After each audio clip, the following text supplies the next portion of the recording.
Christians keep the Lord's Day as holy. This is not because God forced the law to keep the Lord's Day, and this is not so God can acknowledge us as righteous if we keep it. The Lord's Day is when those who receive God's grace meet willingly with thanksgiving and hope. A perfect Lord's Day has the same characteristics as the Lord, who is full of mercy and love. People suffer from all kinds of sicknesses of the heart. The church should not show spiritual pride in their presence, but provide them the chance to encounter God's compassion and possess the hope of rest.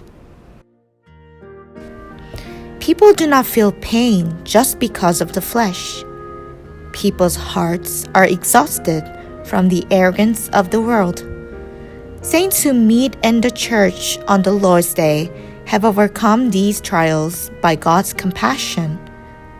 They have gained courage once again to live by God's grace in spite of all kinds of hardships. Our bodies still remain in the place where the devil works. We are still in need of grace. So no one should assert their own greatness and expose others' shortcomings. Those who are encouraged by the hope of heaven should instead help each other to discover God.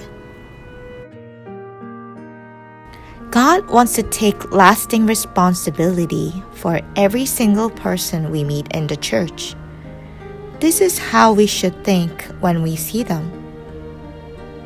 God has pity on this person and will make him run with confidence.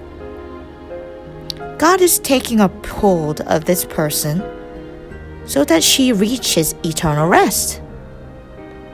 And since the Lord shed blood for this person, I also need to love him.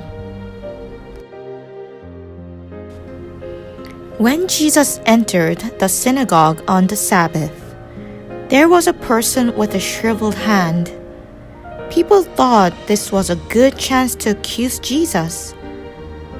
This was because even healing the sick on the Sabbath was defined by rabbis as unlawful. Jesus asked them, "Is it lawful on the Sabbath to do good or to do evil, to save life or to kill?"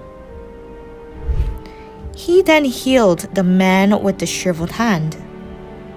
He had compassion on someone who could not live without grace and saved him. He gave him hope in the eternal rest. This is exactly what we must do on the Lord's Day. When those who receive the Lord's compassion gather at one place and remember His grace, and when they encourage each other to have firmer hope in the eternal rest, God will be glorified, and our lives will be more filled with the fruits that God wants. The work of Jesus. Mark chapter 3, verse 1 to 12. Sungrak Church Lord's Day service on March 21st, 2021. Produced by Sungrak Mission Center. Sermon by Overseer Sung-Hyun Kim.